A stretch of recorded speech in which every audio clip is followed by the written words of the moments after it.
সেটা তো দেখেই বুঝতে পারছি, তবে ভাবছি যে এটা কি শুধু এক হাতের ফসল নাকি এই জমিতে অনেকেই চাষ করেছে। এটা একটা সুন্দর প্রশ্ন আপনার। দেওরের সাথে পালাতে গিয়ে শাশুড়ির কাছে যে এমন ভাবে ধরা পড়ে যাবো বোঝো ঠেলা, বৌদি মনে হয় সেই মহাভারতের দ্রৌপদীর সিরিয়াল থেকে এখনো বেরোতে পারেনি। তো হ্যালো বন্ধুরা, আজ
ভালো হয় পৃথিবীতে তার কোনো বন্ধুর দরকার হয় না, তাকে সুখে রাখার জন্য, হাসি খুশি রাখার জন্য তার স্বামী যথেষ্ট। ব্যাপারটা ঠিক বুঝলাম না, একবার বলছে স্বামী খারাপ যার জন্য এ বাড়িতে থাকবে না, আবার বল স্বামী বন্ধুর মতো, তাহলে অন ক্যামেরা এসে ন্যাকামো করে কান্নাটার মানে কি হলো?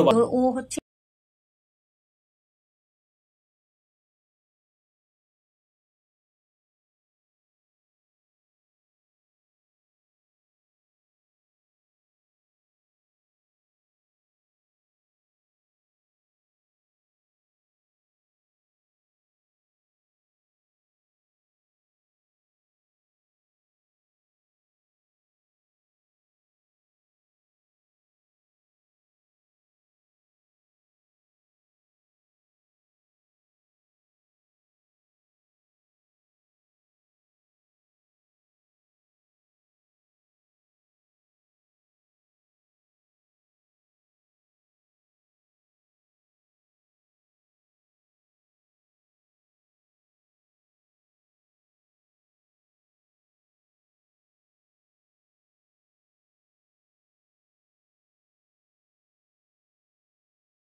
আমি যখন আমার ভাইজিকে নিয়ে ক্লাসরুমে ঢুকছি আর ওদের ইংরেজি স্যার যখন বেরিয়ে আসছে আমাকে দেখে তো পুরো ফিদা হয়ে গেছে। বাবা এত সুন্দর দেখতে পৃথিবীতে মেয়ে আছে। আমার মনে হয় স্যারটা হালকা করে এক প্যাক বাংলা খেয়েছিল। এটা হতে পারে স্যারটা অনেক ধরে সিঙ্গেল।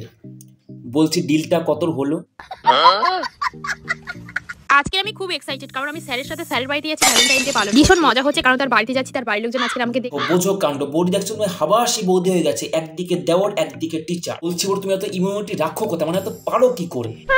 ভ্যালেন্টাইন ডে দিনকে কি রোজ দেওয়াটা খুবই জরুরি? রোজের বদলে যদি অন্য কোনো কিছু দিই তবে কি কোনো প্রবলেম হবে? না, কোনো সমস্যা শুধু দেখবে যে ওইটা যেন কোনো একটা ব্যান্ডেড থাকে, তাহলে কিন্তু সর্বনাশ হয়ে যাবে। আমি শুধু ভাবছি এর হতভাগ বটটার কথা, মালটা এগুলো দেখে না।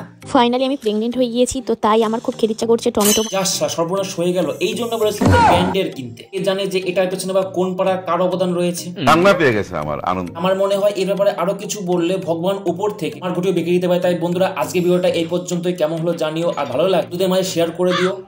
বাই।